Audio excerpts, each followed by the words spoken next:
Hi, everyone, and welcome to the launch of Think Outside the Odds. It is so amazing to see so many people here. Mike and I have spent the last few weeks working hard on making this an exciting event for you guys, so I'm just super excited for tonight. In case you don't know me, I'm Vedika, and I'm currently a student at UC Berkeley, as well as the author of Think Outside the Odds. It's a book that I like to think of as an underdog's toolkit for achieving the impossible, but we'll delve into why a little bit later. First, I just wanted to introduce my amazing co-host, Mike Grandinetti. I met Mike through a venture capital competition that he served as a judge for, and he's just been an incredible mentor to me ever since. In the world of startups and business, he's done basically anything that you could ever imagine. He's been a consultant, an investor, a board member, a podcaster. He's been on the C-suite for 8 startups, of which 3 went public on the NASDAQ. Right now, he's a faculty member at Harvard, Brown, and many other amazing institutions. And with all this going on, he still has time to reply to my text messages. So I'm just super grateful to have Mike here with me today. In terms of what this event is going to look like, it'll be structured like a very typical fireside chat. So Mike will be asking me some questions and I will be doing my very best to answer them. So we'll be going through my story, the book, entrepreneurship, the book writing process, and then any questions that you all have, we'll also be giving you an opportunity to ask those towards the end. For all of the people who do stick around till the end, we will be having a giveaway. So we're going to be giving away 2 signed copies of the book tonight to whoever asks the most thought-provoking questions. So definitely stick around for that. But with that, I'll just hand it over to Mike to kind of kick us off. So now, you're at Berkeley and you're a double major. And of course, there's so many things going on and students are so engaged with clubs and activities. And you somehow get exposed to the field of entrepreneurship, right? Something sparks an interest to explore it. What happened there? How did this all begin? Yeah, I think that kind of again along the lines of New Jersey culture, there's also, especially in the East Coast predominantly, and I'm sure Mike, you've kind of experienced this, but there's this culture that's very anti-failure. It's a little bit perfectionist. It's a little bit just very refined culture. Corporate, very corporate. Yeah, it's very corporate. And then I got to California where all of a sudden people are flaunting their failures. The fact that they've had 5 failed companies is something that they're very proud of because it means that they tried. That was a very new mindset to me, but it was also very, very captivating. It was a really amazing way to think about the world that I had never really considered because I, for most of my life, had been very anti-failure and I'd been terrified of the idea that things could go wrong. And so that culture of failure kind of extended into the world of startups. And so that's kind of where I got this idea of entrepreneurship and this curiosity to kind of learn a little bit more about that space. That's great. And so there's a very interesting formative experience you describe in your book where you want to compete in a debate club. And you have a woman teacher. Let's just say she wasn't the most supportive and enthusiastic teacher you could have asked for, right? So that clearly was a very interesting formative experience that I think led you to focusing on the underdog. So can you share that experience a little bit? Yeah, definitely. So I know that you all can't see me right now, but I'm actually 4 feet 10 inches tall. So I am incredibly short. And so in high school, I was going to, I registered to sign up for a public speaking competition. And so the idea was that I could kind of go give a speech and I was going to compete with like the rest of New Jersey. And I told my business, I guess we don't call them professors in high school, but I told my business teacher that I was interested in competing. And she was very discouraging. She didn't believe that I could compete. And she had her own reasons. We'd never had someone from our school do well in the competition, even though we did well in many other things. And so we usually sent very tall men to compete. And I think that public speaking, there's a little bit of establishing your presence and things like that. And she didn't believe I could do that because I was short, because I was a woman, and things like that. And so that was very that was the first time where I realized that when people tell me no, and I think that when people tell other people no in general, that makes people very mad, and it makes you want to go out and do whatever someone is telling you you can't do. And so that's exactly what happened to me, where she said I can't do it. And so then I set my sights on proving her wrong. And so I did compete, and I did end up placing first in the competition, which was just a really cool experience. But that also got me thinking there's something to being the underdog that we don't think about enough. And so that's where that kind of gear started turning. So just to be clear, you went from being discouraged to do it and somehow making it a personal mission that regardless of what happened, you were gonna win. And in fact, with no experience, you won the state of New Jersey competition, right? And this underdog thing is interesting, right? I know that in sports, a lot of teams really try very hard to leverage, let's say, the criticism of others in their industry, others in their league, because there's something exactly as you described, that the underdog just seems to have this remarkable ability to harness all that energy for good. So now you're at Berkeley, you have this incredible experience that is with you from high school, and you're learning a lot about failure, and it's exposing you to a whole different world of reality than what you used to. When does the idea for writing a book come to you? Because here you are, double major, all kinds of other stuff going on. How did that process start for you? Yeah, so I think for me, so I do have this curiosity about entrepreneurship. Yeah. At the same time, entrepreneurship seems terrifying. Yeah. And I think that it's like a result of a lot of the ways that we see entrepreneurship in the media. We're hearing from Bill Gates, we're hearing from Steve Jobs, and it's very rare to look at people like this and think, oh, like I can do that, I can be that person, because there just feels like there's this huge gap. And so I felt that gap a lot, and it felt hard to picture myself in that space of entrepreneurship and to see how I would fit in. And so to me, what I wanted was to hear from other entrepreneurs, because there's more than Bill Gates and Steve Jobs out there, even if those are the people that we predominantly hear from in the media. And so I wanted to kind of seek out more interesting stories for my own selfish benefit. I really wanted to learn about them, and kind of take inspiration from that.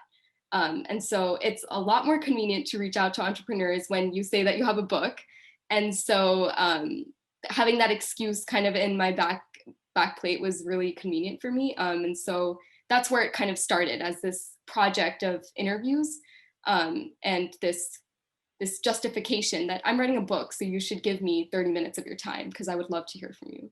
That's great. And so obviously what you expose are a lot of these wonderful hidden gems, right? People that are not very well known in the media or in the public eye. So how did you decide who specifically you would interview? What kind of allowed you to surface these very interesting stories? Yeah, I think that for me, it's definitely a little bit of a catch-22, because if we're not hearing from these entrepreneurs in the media, it also means that they're very difficult to find. So for me, what I found very quickly was that underdogs champion other underdogs. And so when I was able to find, let's say, like 1 to 2 interesting stories, a lot of times I would be able to find more connecting interesting stories based on their networks, based on the people that they were championing and supporting. So that's kind of how I started finding people. In terms of what I was looking for, when I would, learn about an entrepreneur, my thought process was, if there's something that I want to ask them, if there's something I want to know from them that I cannot find online, and I'm curious about it, then other people are probably going to be curious about it too. Other people will want to hear about their story. And so for me, that baseline was curiosity, but also in a more practical and grounded sense, what I was looking for was struggle and failure. I really wanted to hear from people who had gone through so many problems to get to where they are today. And in a way, they used those problems to innovate and to create something that was really exciting. And so that process of failing, using that failure to innovate, was kind of a storyline that I was looking for. That's great. So why don't we get into the story? So what I love about the book is we've got 13 stories, And we have a very diverse set of protagonists. We have a lot of men and women. We have, people that are underrepresented minorities. We have people doing pure startups. We have people doing social tech ventures. And we have people doing, big tech like IBM. So it's a very wonderful, mix. So why don't we start off with Aisha? I thought that was a really interesting story. And I think it's certainly one that you are very, connected to as well. Yeah, definitely. So Aisha is someone who, when I first got on the Zoom call with her, she was talking to me about Wayfair. And I will never forget this moment where I got on the Zoom call. I'm terrified. I'm always nervous before I talk to an entrepreneur. And she's telling me about how much she loves furniture shopping on Wayfair. And it feels like I'm talking to a friend. And then, I get to the interview part where I start asking her questions, and her story kind of unravels. And her story is really incredible. She is a Black woman who grew up being told that Black women couldn't achieve traditional forms of success. So she grew up being told that she was destined for a minimum wage job or being a housewife, and that she shouldn't really set her sights beyond that. And this wasn't just like a societal expectation, it was coming from her school, it was coming from her counselors. This was just the messaging that she was exposed to growing up. And she fully believed that. She thought that she was kind of destined for that kind of life. So she gets to community college, and she signs up for the easiest major possible. And so she kind of tries to basically avoid education, avoid schooling, avoid ambitions. And then one night she has this experience where she gets very drunk at an event, at a party. And the next day she comes and she has a calculus exam in the morning. She is really exhausted. She doesn't want to take it. She doesn't care about school, and she's just trying to get her diploma and get out of this place. But she has a calculus exam. She sits down, she takes it, she finishes it, and she hands it to the professor, and he looks at her and he's trying to understand what's going on. He's very suspicious of her, and he says, "You got 100% on this exam." And she is shocked. She has never been good at STEM. She was an English major. She was whatever the easiest major was in this community college. And this was a really difficult calculus exam. If anyone's taken calculus in college, they know it's no joke. And so her jaw, she was just mind blown. And so she gets home and she realizes that she has to start thinking differently about her life, because clearly she is destined for something better than this.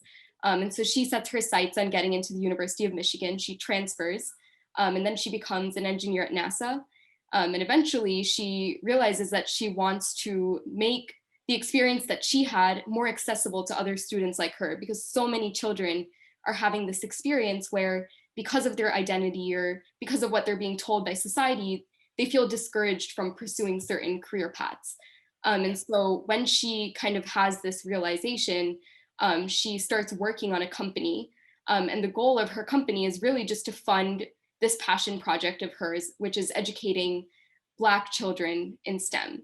And so she starts a company. Now they do tech consulting for the Department of Defense, among many other really high profile clients.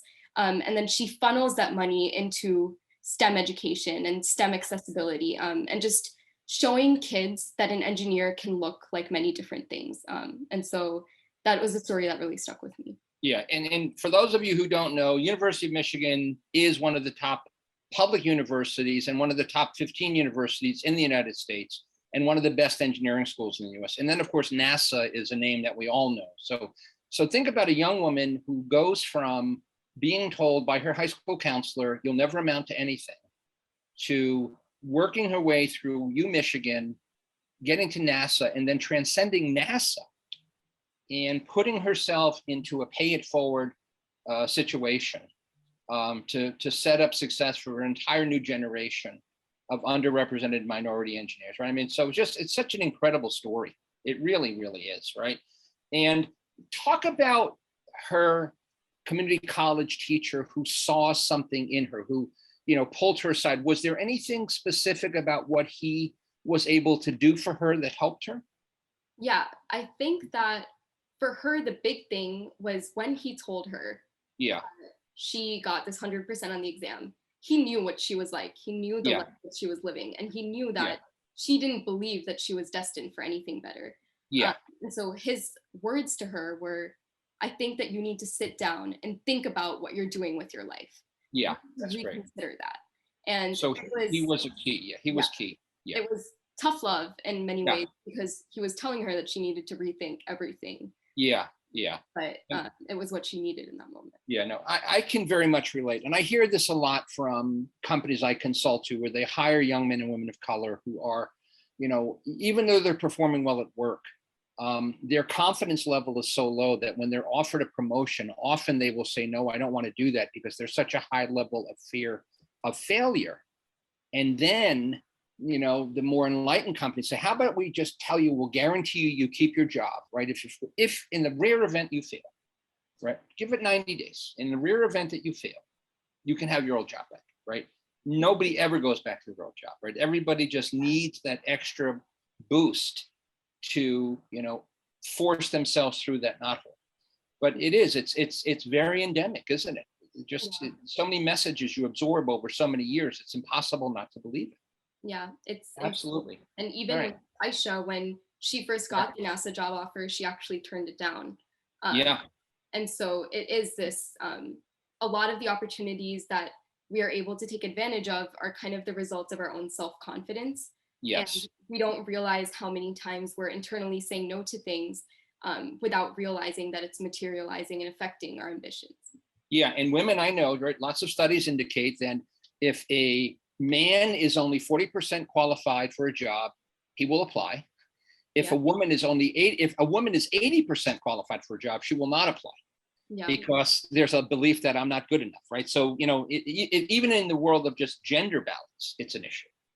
And for those of you who have never seen the movie Hidden Figures, which is an extraordinary movie about women of color in the Deep South who go on to work at NASA, and they're all mathematicians, and one of them becomes Neil Armstrong's go-to mathematician, the one that he trusted. It's a remarkably inspirational movie and very related. Okay, so now let's talk about Daniel Gross. That's another really interesting story. Yeah. Yeah. So Daniel Gross, he grew up in Israel. And so Israel actually has one of the highest startups per capita in the world, which is insane. I totally didn't know that. I thought that it would be Silicon Valley or something like that, but it's Israel. But he's growing up in Jerusalem, which is a more religious city, and it's a very, very conservative and very traditional city. And so he's growing up there. He hasn't seen a lot of the world. And when he's 19, he's enrolled in military camp because service is mandatory there. And so he's sitting in this military camp, and he hears about this very interesting company. It's like kind of up and coming. People are kind of talking about it. It's called Y Combinator. And so he hears that Y Combinator is this opportunity in America for people to go and start a company. And Y Combinator will fund your travel, will fund your expenses. And that was great for Daniel because he wanted to get out of Israel and he wanted to work on something exciting. This sounded like a cool enough opportunity, especially if they were paying for it. He didn't really have the money to afford anything. So he goes and applies on a clunky Nokia laptop, clunky Nokia phone. And so he kind of submits his application and he doesn't think much of it. But ultimately, he's actually accepted into this program, this startup program. And that's where his life kind of begins to change. And so he creates this startup that essentially searches through all of the information in your phone. So think about your data is living in so many places, in Twitter, Facebook, Instagram, your mails, your phone, your notes. And so he creates this all around search engine that can search through everything all at once. And so eventually that company is acquired by Apple. And he works at Apple and kind of creates the foundation for all of the AI and machine learning that we see in Apple technology today. If you've ever kind of been on your phone and swiped down and Apple suggests a few apps to you, that's all Daniel Gross is AI in the background. So he was just a really incredible story. And it really shows the power of trying an opportunity when you don't think much of it. If it doesn't take a lot of effort to try it out, he applied without really thinking twice. He didn't put a lot of effort into his application or his startup pitch. But he ended up at Y Combinator, and that totally changed his life. Right. And just to be clear for everybody, Y Combinator is without question the most prestigious startup accelerator on the planet. And if I remember correctly, there was a point where an original project that he submitted didn't go forward, right? And there was a lesson for him. And that lesson was he needed to work on something he was passionate about, right? The original product wasn't something he wasn't as passionate about. Mm-hmm. And only when he gave up on his original idea and tapped into his passion did he really find himself overcoming the obstacles. Yeah. And I think it also goes to show this kind of idea that we talked about earlier, where people say no internally without realizing it. In his head, he was thinking, I can't build a search engine. That's only for Google. Google builds search engines. I don't build search engines. And so it never occurred to him that was him saying no. That was him being practical. That was him being reasonable. So he ended up building something, it slips my mind, but it was very unexciting, something he didn't care about. And so it took a lot for him to realize that he had to work on something he was excited about for it to do well. Great. So now let's talk about Lisa. Lisa has a really remarkable story, right? This creative fashion designer who really took a very circuitous path to finding what she was meant to do. Yeah, I think you mean Angela, but I think Angela. Oh, I'm sorry. You're totally Okay. Yeah. So Angela is a woman who grew up in a very sheltered environment, almost very similar to what I describe of my childhood, where she really was only surrounded by middle-class people. And so she saw these notions of the middle class, of wealth and things like that. And that's kind of what she was striving for. She gets to college, she wants to study design, and her kind of like life goal is to create couture gowns for the rich. And so she's thinking that this is a great plan. She's going to make so much money and she's going to be creative and everything that she wants to be. And then one day she's scrolling through Facebook and she sees a murdered child on a beach. And she's shocked. She's never seen anything so graphic on Facebook when you're scrolling so idly. And so she looks at it and she starts trying to learn, like, who is this child? What happened? And she finds out that he was actually a refugee. He was trying to escape to a better life, and his boat was capsized. And so that photo actually went viral. I'm sure many of you have actually seen it. But that completely changed her life, where she thought, okay, I need to drop out of college right now and become a social worker. She goes to her mom with this very grand plan. And her mom says, there is no way that you are dropping out of college right now. I am not having that. I'm paying for you to go to fashion school. So she thinks, okay, I'm stuck in fashion school and I don't know. I want to change the world. I don't want to be making gowns and dresses and things like that. So she starts thinking, and she realizes that fashion is something that we think of in a very aesthetic way, but it doesn't need to be that way. Fashion can actually serve a very concrete purpose. And so what she begins doing is creating clothes for refugees. Refugees have in very unique circumstances where they need to escape from situations. They need safety, they need shelter, they need life flotation devices if they're in the water. And so she starts creating clothes that are actually designed for these situations. Jackets that turn into tents, or jackets that inflate into life vests. So if someone's boat capsizes, they don't drown. And so she starts kind of working on this company. She receives a lot of backlash. A lot of the fashion community thinks that fashion is meant to be this kind of fantasy world. And that's the whole purpose of fashion, is these dreams and idealistic kind of clothes. And so she gets a lot of backlash, but she keeps pushing. And so now her clothes help hundreds of refugees around the world, and that's really awesome. Yeah, I mean, and the designs are ingenious, right? If you look at how she's created, for example, a jacket that becomes a tent, just extraordinarily insightful. Yeah. Right, in the way that she did that, and she's been successful, right? Yeah. I mean, just defied her mom, defied the fashion industry. Yeah. Right, and yet has done something very impactful in the world. Yeah. Right? And all the people we're talking about are young people, right? They're very much sort of this generation, which I just think is amazing.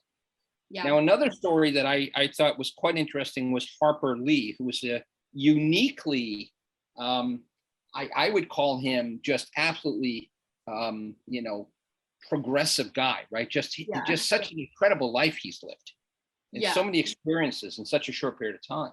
He's crazy. When I got on the Zoom call with Harper, I will never forget. Harper Reed is sitting there, and this is someone who is well, I'll tell you who he is, but let me kind of actually set up the context. You get on the Zoom call with him, and his Zoom background is set up like a CNN flashing news story. And so what it says is, I've had too many bananas and I need help or something like that. And it's about the Galactic Corporation. And that's his flashing news headline. And this is his Zoom background. And I get on the Zoom call very scared to talk to this man. And he says, the first thing he says to me is, I'm sorry, I had too many bananas today. And I think that goes to show what kind of personality Harper has. He's very willing to have fun. He's very willing to be himself, to laugh, to make fun of himself, to be self-deprecating, to look ridiculous, because he isn't bothered by societal perceptions of him. And so that really allows him to do whatever he sets his mind to, without really questioning what people will think, what it will look like. And he has very quirky appearance, where he has like an earring, he has a tattoo. He's always dressed in a very boldly patterned shirt. And so he definitely makes an impression. And this is a man who was actually the CTO for President Obama's re-election campaign. So he was managing all the technology, all the social media, all the software, the data analytics. So he's just an incredible guy, and completely what you would not expect to see from someone who worked in politics. Yeah, and what I love about his story is he wound up at a company who I have taught a case study of forever, called Threadless. Yeah. And some of you may know Threadless. It was named the most innovative company of the year by Inc. magazine several years in a row, right? And it was a crowdsourced industrial design company, and just an insanely unique culture. And he was there at a time when they were thriving, and he still continued to follow his own path. And he left there, and and of course, Threadless is headquartered in Chicago, and that's where Obama comes from. So somehow a connection came through the Obama campaign, and he was willing to give up this awesome career at Threadless to go work for Obama. And of course, it played a considerable role in some of the pioneering work that Obama's campaign did around social media, right? So, just another incredible story. And again, all of these people have shown so much courage, right? They've followed their hearts at the end of the day, right? All of them have kind of overcome someone saying, no, this is not something you should do, including you, right? Yeah. Including you, absolutely. Now let's talk about Alex. Is it Lisa? Maybe Lisa. Maybe I got the names confused. But what about Lisa then? Yeah. So Lisa grew up in a very small town in Montana, which I have always been on one of the East Coast or the West Coast. So I don't know a lot about the middle of America, but from how she describes it, the appeal of the middle of America is that nothing was happening there. So to me, when she described her life, especially her childhood, it sounded incredibly boring to me. There was nothing there. There was nothing to do. There was fields, and there was her and her family, and that was it. But she loved it. She said that when there's nothing around you, it forces your imagination to kind of take a more active role. It forces you to make your surroundings interesting. And so she always grew up kind of tinkering with things, playing video games, even though women weren't supposed to play video games. She had no way of knowing that because she wasn't around society at all for most of her life. And so she grew up in this kind of isolated environment, always just kind of playing make-believe, playing pretend, and trying to kind of make the world more interesting. And so she gets to college, she studies computer science. And at this time, women in computer science is extremely rare. It still remains very rare, but at that time it was practically unheard of. But she was able to kind of push through that because she was so distant from society in a way that helped her to reap the benefits of her environment without overthinking what people were thinking, what was she supposed to do. And so I think that her story really showed me this importance of maintaining that distance from the norms of society, the norms of the status quo, And so she left college, she joined IBM, and she found that in IBM, there's this culture of inventing things. And so she kind of gets there on the first day and there's a man and he has like a patent above his desk. And she thinks, you know, I want a patent for myself. And so she kind of starts building things because of that experience. And eventually, she ends up racking up the most patents of any IBM employee. So she has over 600 patents now, I believe. And so she's just an incredible innovator, inventor, always creating new things. And what many people may not know is for year after year, decade after decade, until very recently, IBM published more patents than any company on the planet, okay? So they were a patent machine. Mm-hmm. And so just imagine you have a woman who has more patents at IBM than any other IBM employee in history, okay? Mm-hmm. It's like Babe Ruth in, you know, playing in Major League Baseball. I mean, it's just an extraordinary thing. Yeah. Right, absolutely extraordinary thing. And so is she still at IBM now? Yeah.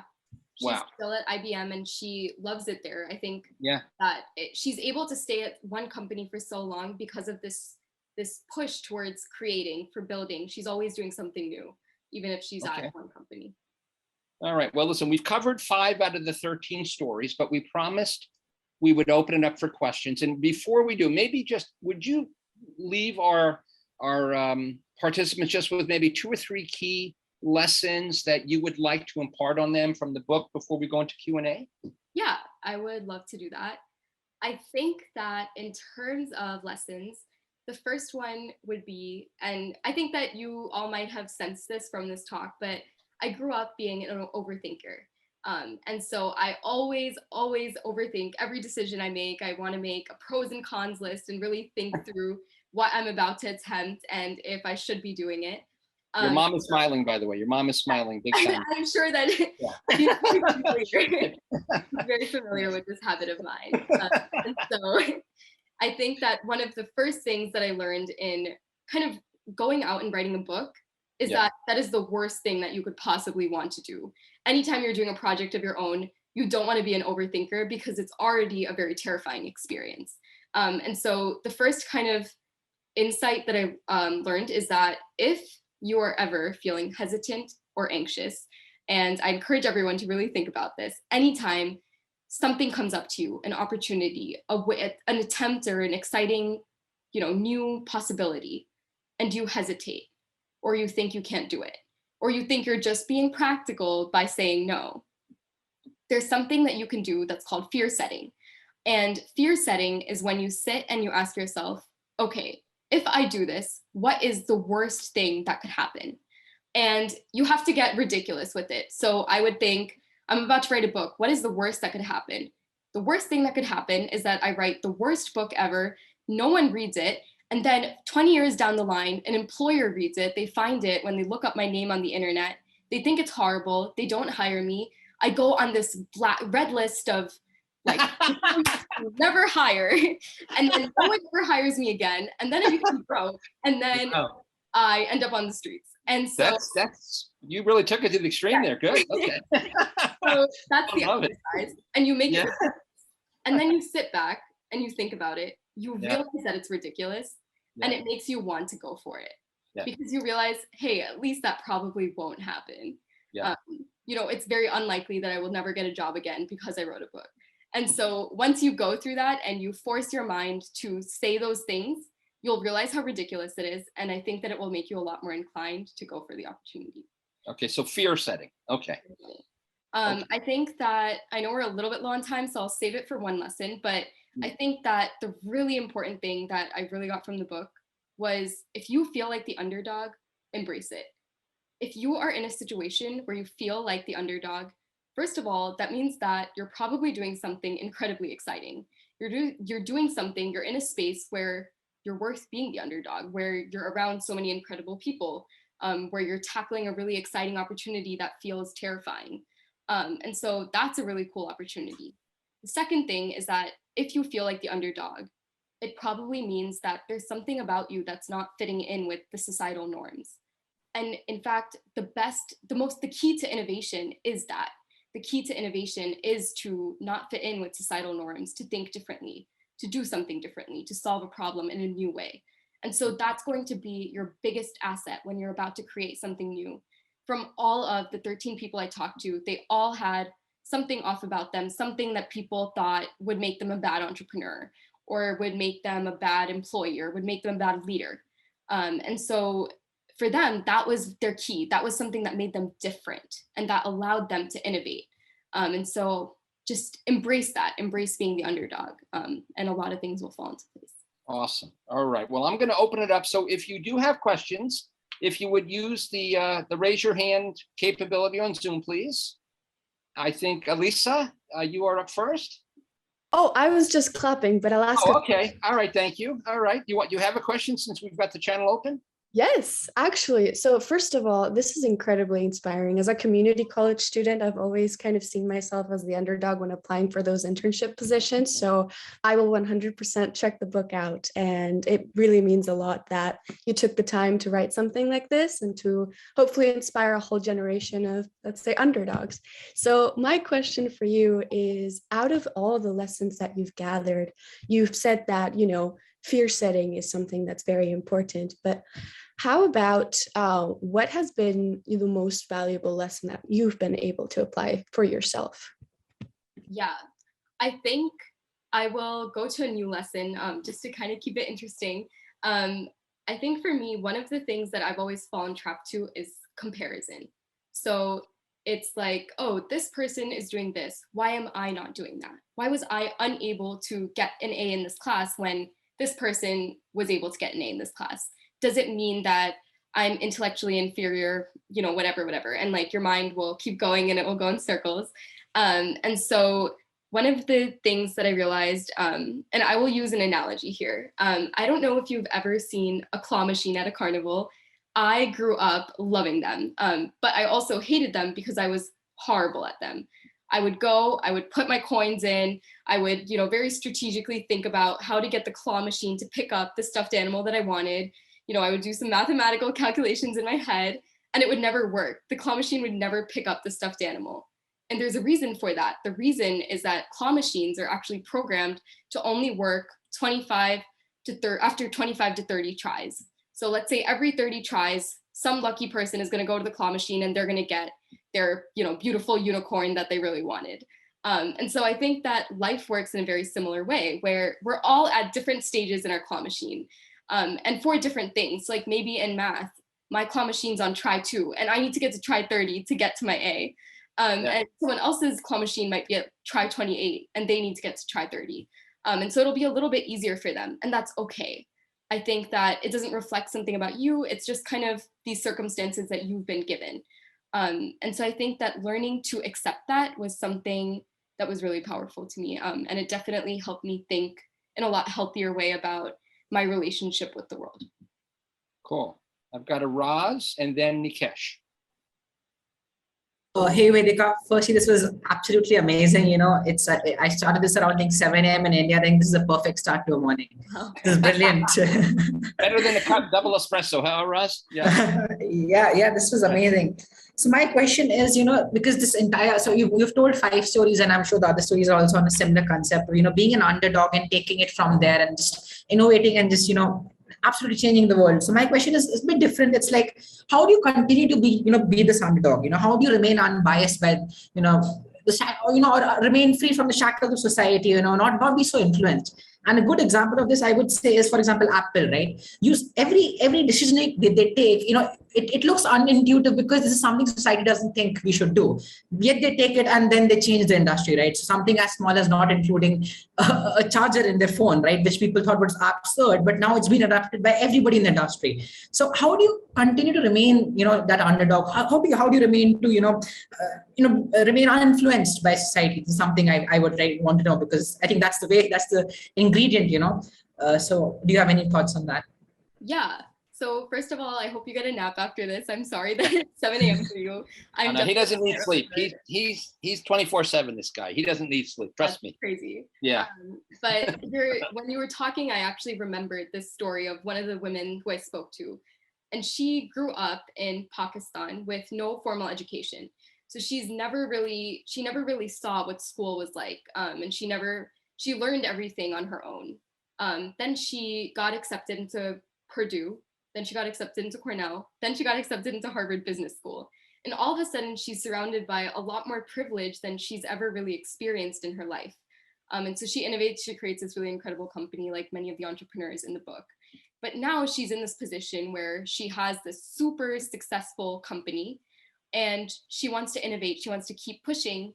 But she said, all of a sudden I have an abundance and I've never had an abundance. I don't know what to do with that.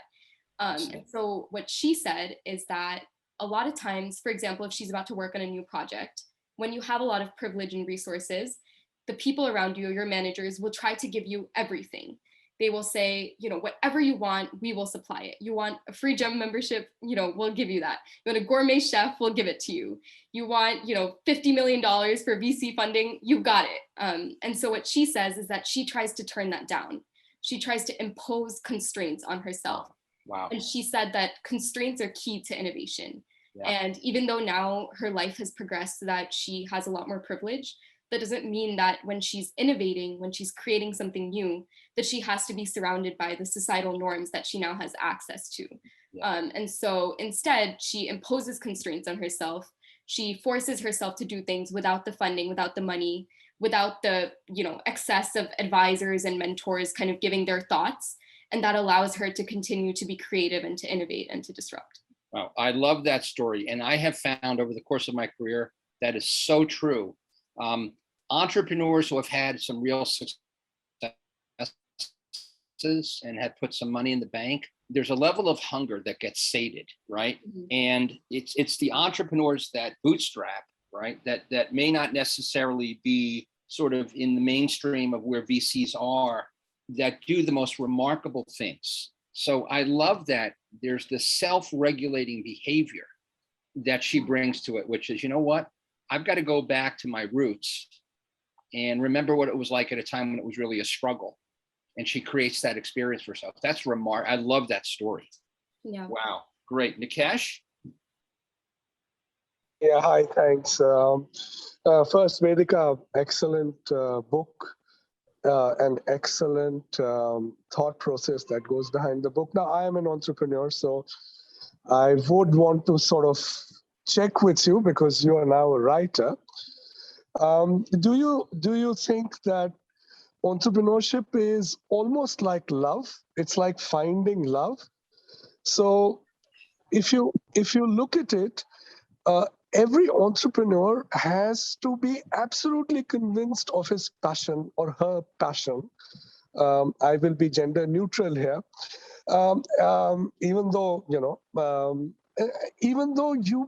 you are discouraged by society, you're discouraged by your peers, you're discouraged by your teachers and mentors sometimes, but you're passionate about something, and so you stick with it. So is it almost like finding your right partner, and, it sort of segues into my next part, and I really want you to sort of comment on it, is that when you do find the right partner, how do you keep rediscovering that spirit of entrepreneurship? Mm-hmm. Yeah, and I want to introduce, so this is actually my uncle. So Mike, just so you are aware, Thank you for coming. But I think for me, I think that entrepreneurship is like love in that a lot of people have trouble letting it go. And when they are working on something, I heard about so many entrepreneurs who started companies, it got acquired, and the kind of course of it completely changed. And they felt this anger and this attachment and this to how things used to be, right. This company that they loved so much. And so I feel like there is this sense of love and possession that definitely kind of plays a part in it. And I also think to some extent, I remember this one lecture that I went to with the CEO of Y Combinator. And so he came to us and it was about entrepreneurship. So we're super excited to hear from this really incredible man who is really one of the faces of Silicon Valley entrepreneurship. And so we get to this talk and he says, if you want to be an entrepreneur, you have to be out of your mind. You should go become a doctor, become a lawyer, do anything, save yourself, don't become an entrepreneur. And that's kind of his pitch for entrepreneurship. And I think that it really speaks to the nature of it, where it's just such a difficult thing that if you're not in love with it, there's no way that anyone in their right mind would do it, because the failure rate is just incredibly high. And so you have to kind of love it to want to do it. Yeah, and I think in many ways, entrepreneurship chooses you. Mm-hmm. Right. I think to Nikesh's point, there's such an incredible level of passion and commitment to solving a problem mm-hmm. that it overtakes you.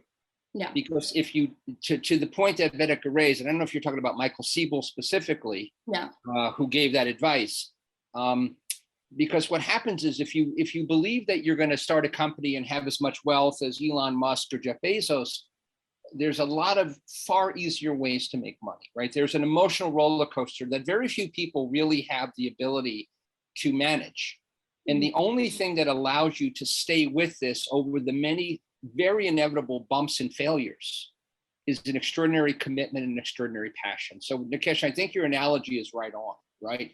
It's kind of like Romeo and Juliet, right? It was forbidden love, which is why it was that much more compelling, because you needed to have that level of, I'm overcoming, all of the, the mores of society to do this. And I think that's a lot of what we see along all along. Kyle, welcome. Kyle's another student of mine. Nice to see you. Hello. Yeah, nice to see you all here. And thank you. It's really been an amazing presentation, an amazing group of stories from all of you. And I want to ask Vedika, from any of the stories, did any of them address choosing between pivoting and persisting in any time? And how did that person tell which was the best approach? Mm-hmm. Yeah, I think that one of the times, and I think we alluded to this a little bit earlier, so I'll kind of give you a better picture of what this man kind of went through. So we had the story of Daniel Gross. He comes to Y Combinator and he's working with a co-founder on a company. And so they're working on this company, and so Y Combinator ends with this thing called Demo Day, which is basically where all of the entrepreneurs come together and they pitch to some of the best investors in Silicon Valley.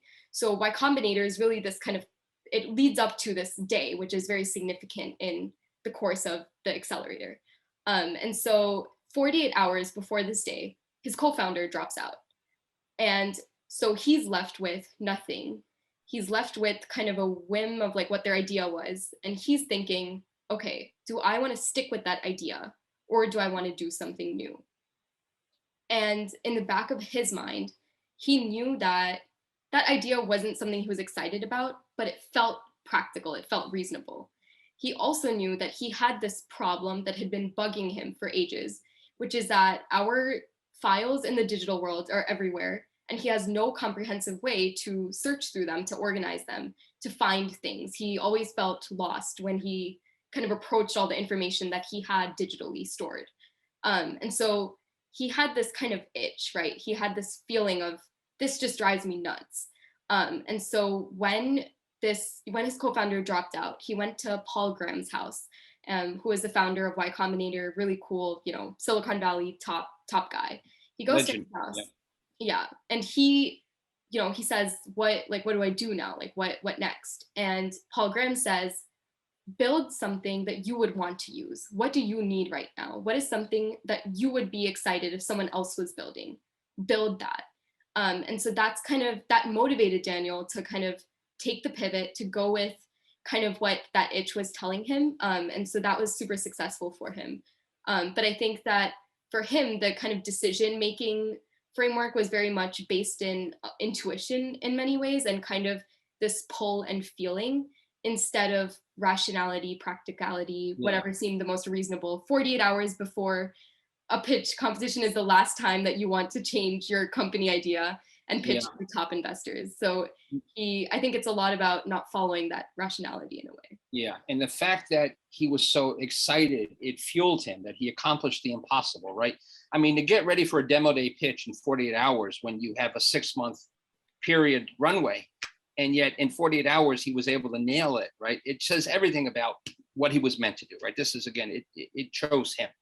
Yeah. So great. All right. So I've got 3 more folks in line. Thank you, Surya. I've got Victor and Alan, who are students of mine, and Maya, who works for Decode, as did Elisa, who was with us earlier. So Victor, floor is yours. Thank you, Professor. And it was an amazing talk, Vedika. I just love everything you just said. And I'm also, I was writing kind of a book like 4 months ago about like other stories in startups. That's quite interesting, and that's why I loved your book. But I was having this insight, like after seeing a lots of cases, like these people and these ideas and these startups, they don't have like a strict framework. You know, when there's a lot of companies trying to force innovation, they have like creative teams, innovation teams, they do sprints, they are really theoretical, they go like directly, okay, we gotta get a user, that's the KPI. And you never see these frameworks, this lean startup, this design thinking, this design sprint on that startups, you know? Mm-hmm. That's the only thing I'm like finding all that are the same. And I always hearing like, okay, you should apply design thinking and the process and the lean and everything. But I never hear that process in any successful startup. Like, I've heard like too much stories about entrepreneurship. Maybe professor is like knows more than me. Like, but I don't find this path about like making a strategic analysis about going after money and just looking like with a strict framework and a process to creating innovation out of nothing, without passion and without like an entrepreneur behind that. That's why I really believe like a lot of companies are struggling with innovation. Like they just want the money and they say, okay, we have the money, how many users we want with this? Okay, take $1 million, invest and create something and get something. I've been in a lot of companies that are trying to open innovation and corporate innovation that are doing this. They have too much money, they don't have people with a lot of passion of the problem they're solving. They are just creating prototypes on what an idea comes over here, and they got nothing. All right, Victor. So Victor, we're going to run out of time. So let me. So what you've done is you've opened up something that could be an entire 1-hour fireside chat in and of itself, and in many ways, it is the thesis of the course that you're taking with me right now, which is, you know, corporate innovation, right? Which is not always necessarily driven by passion. It's driven by a need for growth. But if you don't have leaders within a company that are passionate, it's not going to work, right? And obviously everything we've talked about in my class up now is the story, the narrative, and it's what gets people excited. It's what draws resources. It's what drives alignment. So I don't think there was a question. I think those were observations. But this is something I think we're going to address in the Harvard course this year. So, but unfortunately, not everybody gets it, my friend. Not everybody gets what Vedika is sharing right now, right? And these are the people that are going to be successful. Yes, right. I was just wondering, like, if Vedika saw like any of these entrepreneurs applied in some way frameworks or a process or a strict process to create. Well, yeah. Go ahead, Vedika, okay. Please. So what I will say is that what I found from a lot of people who participate in these innovation and design sprints, like what the appeal of that is that it lowers the cost of failure. And that is something that is incredibly important in entrepreneurship, because one of the reasons that no one wants to be an entrepreneur is because you'll probably fail at it.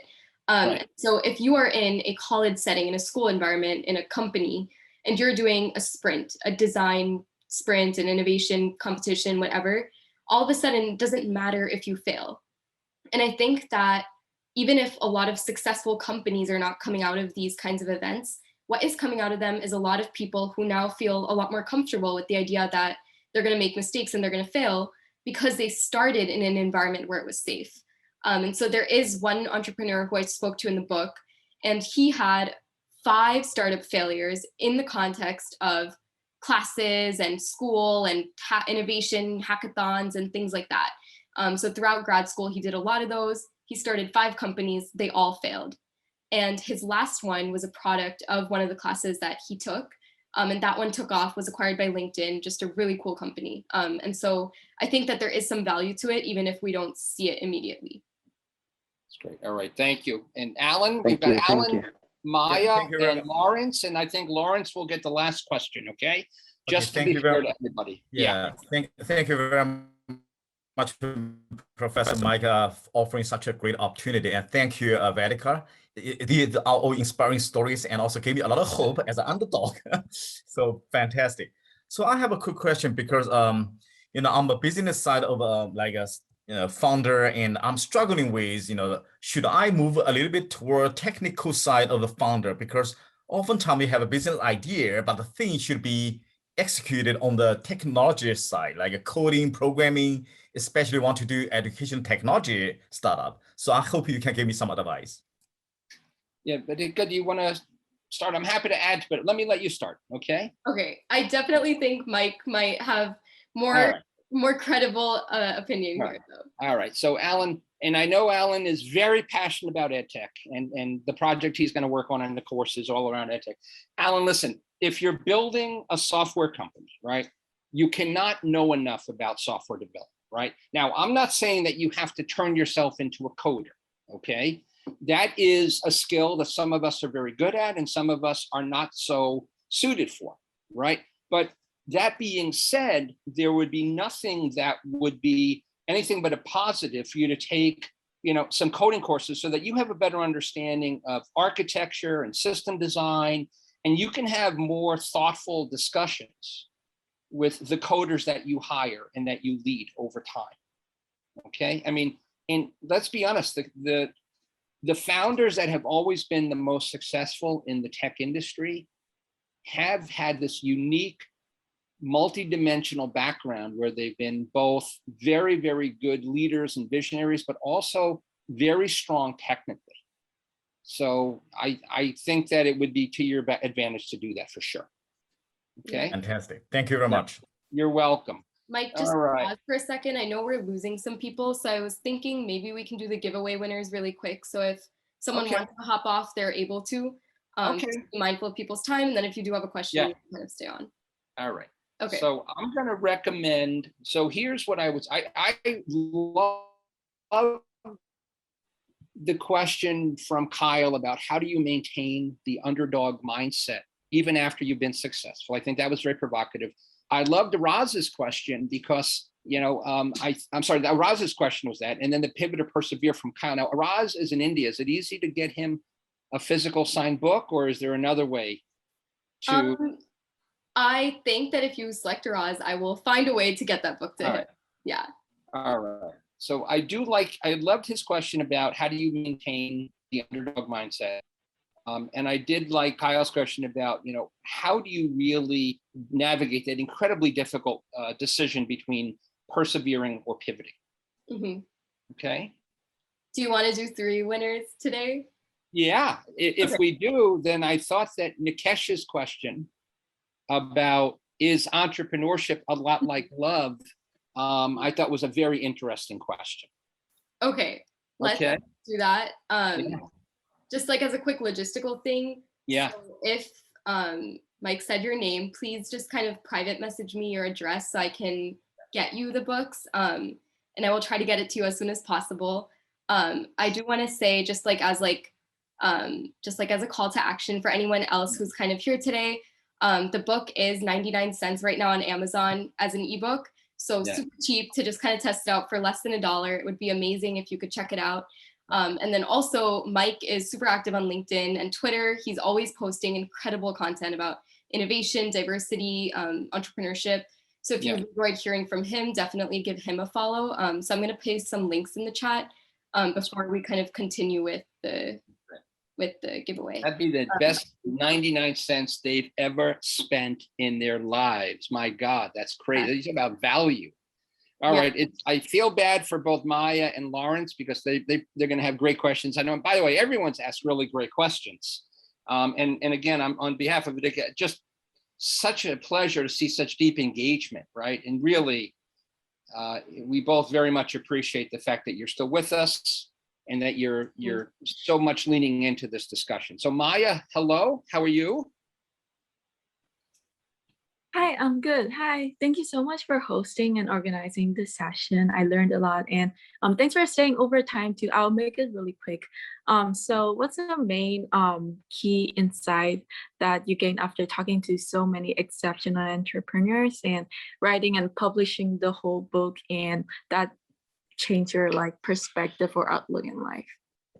Yeah, I think that for me, one of the really big things was that when I started this process, entrepreneurship seemed very out of reach. It didn't feel like something that I could do, that's something that was achievable. Because when you think about you as one person, and then you think about these incredibly large companies that have so much reach and scale, it feels like there's this disconnect. And so it felt very hard and impossible.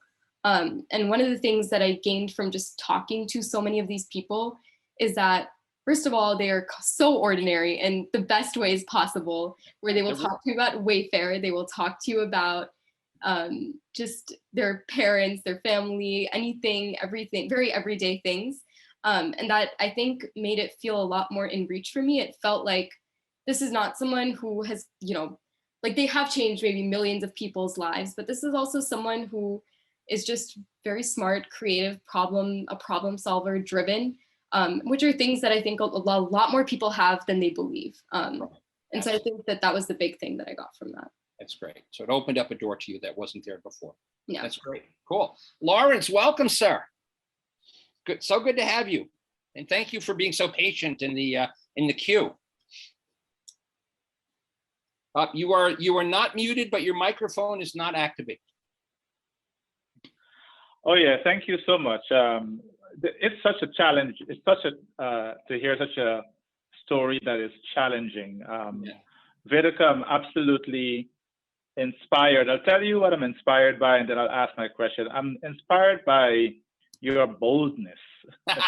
You are bold to leave Edison, New Jersey. I have some good friends living down there. I have wonderful Indian food when I go there, and go to California, and then after that explore the world, and then step out of your comfort zone. You seem like a very logical thinker, very mathematical, but yet go into this netherworld of finding out about entrepreneurship and so forth. So my question is, I heard some of the folks, they had the passion and they're very passionate and so forth, but then there are some people who had self-doubt. And so if you were to comment on, for the people who may have self-doubt, how do they get from that position to being passionate and then bold enough to actually something? Yeah, it's a very interesting question. It is an interesting question. And I think that, to be honest, I think if you asked many of the people who did experience that, I think they would tell you they're still figuring it out. And I think that that's a very revealing answer, because a lot of them didn't overcome their self-doubt. They still face self-confidence issues. They still doubt themselves. Some of these people have had their companies acquired by Apple, and they still think that they might not be good enough, which is insane. And it's crazy for me to hear that. But I think that what allowed them to overcome it is that they were so excited about this idea that they had. There was something in them that was that force of passion and of excitement was greater than the force of self-doubt and lack of confidence that was kind of pushing down. And so I think when those forces are kind of opposing each other, one went out over the other. And for all of them, I think that ultimately passion won out. Yeah, and I would add that I think it's a great question, Lawrence. And I would say I've seen both sides. I've seen, as in the example of the woman who, young Black woman who had been told by her high school counselor that she didn't have the ability to do anything other than menial work. Or this guy, Daniel, who in many ways, the legendary Paul Graham saw something in him, right? And even though he didn't necessarily, his first idea failed, but Graham said, he believed in him, right? So sometimes you need a mentor who sees something in you that you don't see. And as a professor for 25 years, many times I've seen, especially students from outside the US, they may not know how smart they are. They may not know how talented they are. And when I've told them that I think they're extraordinary, they were in shock, right? They literally looked at me like, no, you're not talking to me. You're talking to the person behind me or to the left of me. No, I'm talking to you, right? And so I can tell you that I see incredible changes when someone tells you that you're somebody that you've always wanted to be, but don't think you are. Okay. And I'll share one of my favorite examples in 25 years of teaching. I was teaching a social entrepreneurship course in San Francisco. And one of the teams included a Chinese woman who was very, very concerned about documenting human rights violations in China and wanted to create a documentary film company. And she was very shy, very soft-spoken. Obviously, English was not her first language. And over the course of the semester, just like, the course you and I are doing together, right? There was a capstone project and they were working, and she was very quiet in team meetings. But on the very last day, when it came time to present, she was the one who stood up and presented. And she was remarkable. She blew the roof off the house. And exactly as Vedika just said, right? Her passion overcame her fear, okay? And when that passion overcomes your fear, anything is possible. And I saw that it was almost watching a shape-shifting experience in front of me. I can remember it like it happened yesterday. It was like 12 years ago. Right. So again, a lot of people throw around the word passion, but if you have it, tap into it, right? Because you can truly move mountains with it. Right. And I think everybody gets there on their own path. Some are somehow instigated or catalyzed or pushed to reflect, but others just find it in themselves. That's kind of what I've seen over a long, long time with a lot of different students and mentees. Okay. If I may. Yeah. If I may, Michael. Yes, I think please. Doubt, I think, is fundamental to belief. Yeah. If you cannot doubt, you will never believe. Yeah, absolutely. And therefore, self-doubt, I think, propels entrepreneurs and lets them find their little stone, which they call their own belief. Yeah. So I think it is fundamental to entrepreneurship. Yeah. Doubt is one. Yeah, and I think it's a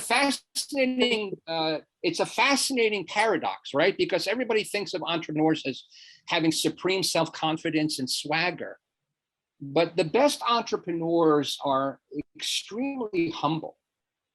Okay, and they are in many ways insecure overachievers, right? And the ones that are extraordinary are the ones that have had one success after another and are able to get back to that point of, self-doubt. Mm-hmm. So listen, I know we've gone over. Vedika, it's been such a joy to get to know you as a mentor to you, and then through the process of reading your book and now having the chance to, help you share these wonderful stories. You've obviously heard some incredible feedback from a very diverse group of people. To all of my students and mentees who've joined us tonight, I'm really thrilled that you were willing to take, almost an hour and a half of your time when you could be watching Thursday Night Football. But Vedika is much cooler than Thursday Night Football, so I think you made the right choice. Okay. But Vedika, listen, I wish you great success with the book.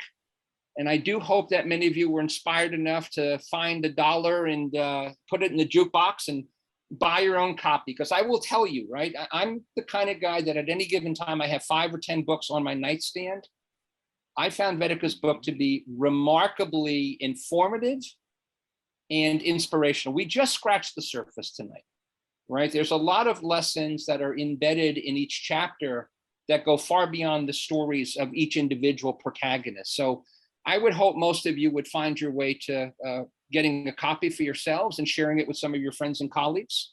We could always use an extra dose of inspiration. The world is challenging enough. Okay, so Vedika, let me leave you with the final words. And Brennan, so good to have you here, my friend. Yeah, I just wanted to say just thank you so much to everyone who came out.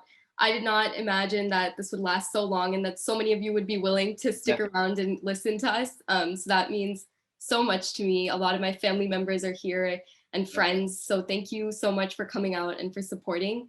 And then I'm just so grateful to Mike for making something like a launch event, which honestly seems very intimidating and terrifying, very enjoyable night. And I know that Mike is incredibly busy, as you've all heard.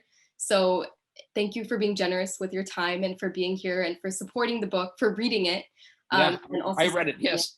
Unlike a lot of talk show hosts that don't read the book before they interview the author, I read the book from cover to cover and I loved it. I absolutely loved it. Thank you. That means so much coming from you. So I will let everyone go, but thank you so much again for coming out. Please definitely follow Mike on LinkedIn and Twitter. He is a great follow. So I just wanted to leave you all with that. And get copies of the book, and just so cool to see everyone here today. It means a lot to me. Yeah, very, very engaging group. Thank you all. Have a wonderful night.